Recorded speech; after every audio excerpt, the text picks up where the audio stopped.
Welcome to Bridging the Gap podcast. This is JR alongside Scum. Well, this is a podcast that deals with current affair, and right now, as you can see, we're going with a reasoning in the backyard. Again, I am JR.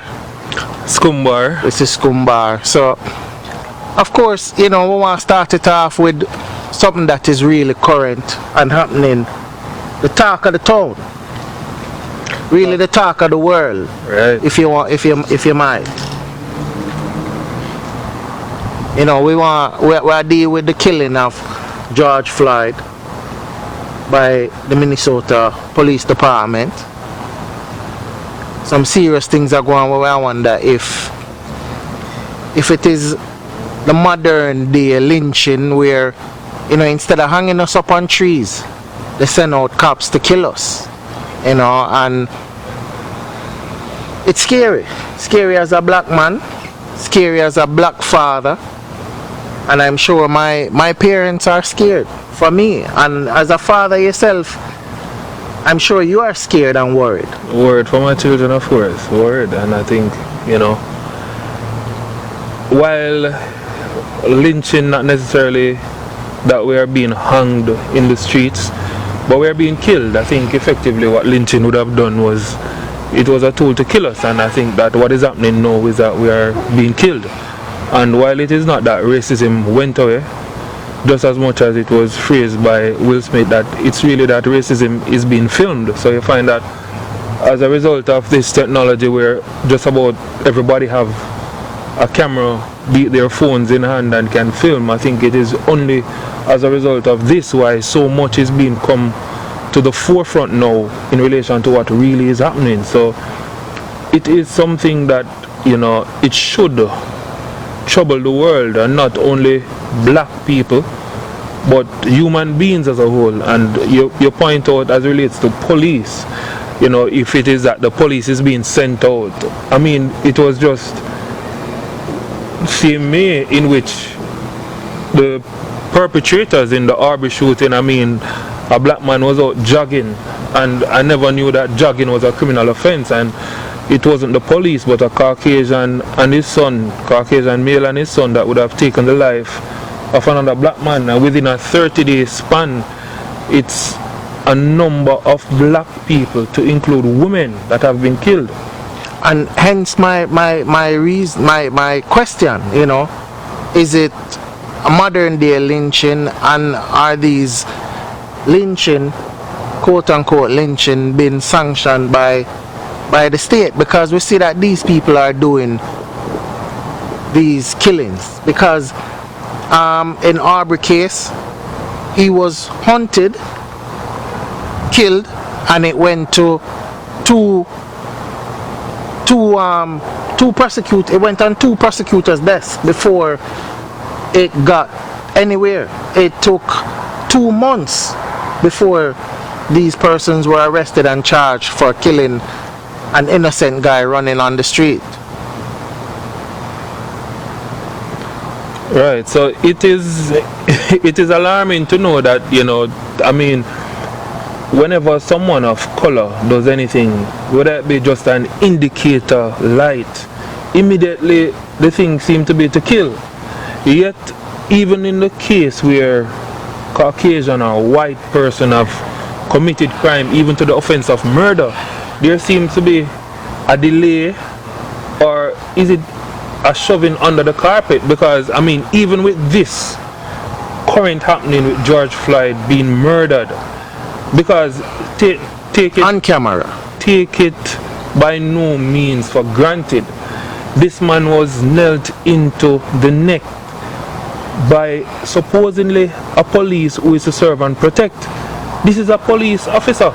Well, I want to stop you right there, because it wasn't supposedly. He was killed on camera by an officer of the law, somebody who is here to serve and protect us as African Americans, as citizens of this country. That is why I said supposedly, because to my knowledge, the very first and foremost responsibility of the police is to serve and protect, and not only white person, not only business persons, but every single human being. And this was not one police officer kneeling into George Floyd, but rather 3 police kneeling with 1 police standing, apparently keeping anybody from getting close. So it is not something to be taken lightly by any means, and this was on camera. They were being videoed. They saw that they were being videoed. So they were simply they didn't care about the camera. Apparently what they were doing, I don't know how it could have been justified in their minds or anywhere, but it seemed as if, because this is a 3rd degree we are hearing of since the protest has started, the revolt has started, we are hearing of a 3rd degree murder. Why a 3rd degree murder? This is clear, brutal murder. This man was handcuffed, being knelt into, restrained by 3 police officers. Hence my reason for asking the question, is this, as because we have had police killings before, and it has taken on even greater significance because of the fact that we see where people of white people, Caucasian, we see the incident with the lady in Central Park, we see the incident with Aubrey. It seems as if what we are up against is a systematic racism culture, a culture that is definitely geared towards not only killing us, but the fact that they have this feeling that I can do it and I'm going to get away with it. There will be no consequences for my action. I think so in one respect, because we need to kind of deal with the part there, because I feel like the part the more important. The fact that not just the killing, but the part where it's nothing. I can get away with it.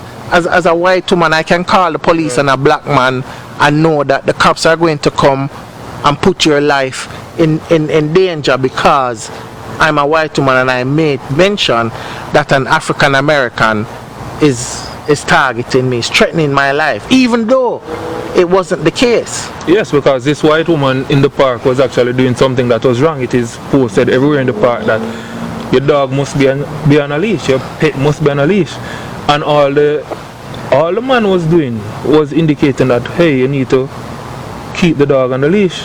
And she went out and went about calling the police on the black man, and I guess that is her intention, to get the sort of reaction, because obviously this is a systematic approach, not just by the police, but as we mentioned the case with Aubrey. But it seems as if any white person would have gone to think that they have the authority. It seems as if this is embedded in what is called white supremacy, that they can actually go about killing us just on the whims of how they feel at the time. And I can't see how it could be possibly accepted in any way, but this is not the first, not the second, not the third. This is happening. And it is scary. It is scary. It is sad. I don't know what you tell your kids as a black father to say, hey, what do you do when you go out on the street? Because you will encounter people who, for whatever reason, feel like they have the right to talk to you any and any way, 1, and 2, take actions into their own hands. That might cost them their lives. Well, I try to grow my children in as best way as I can, and I try to assist in their upbringing. But I think influence is not just from me, and that is where I have somewhat of an issue, because if the person in charge of the country is going to make statements that this is where the shooting starts, the looting, then the shooting, and it seems to justify what is happening as we see black people being killed. I mean, obviously we're not saying by no means that looting should occur or that it is something right. However, based on the circumstances, if the current POTUS is going to be backing those who would have come out being Caucasian with guns and against the rule of law, the governors having the state lockdowns and saying that they should protest, and the governor should actually form a negotiation, they should make a deal. Why is it that he seems, not only seeing, but why is he suggesting that persons involved in these riots are to be shot? You've raised some valid point, and this is a lot to take. We have a whole lot to talk about, a whole lot to discuss. You know, it's not going to be done just, you know, even though I'm kind of tired of the talking, but it's something we have to do because we have to continue the dialogue. Again, this is Bridge Boy Podcast. Thank you for joining us. I am JR. Scumbar, you know, bridging the gap, and we just want to take the time out to big up our sponsors, Bridge Boy Apparel.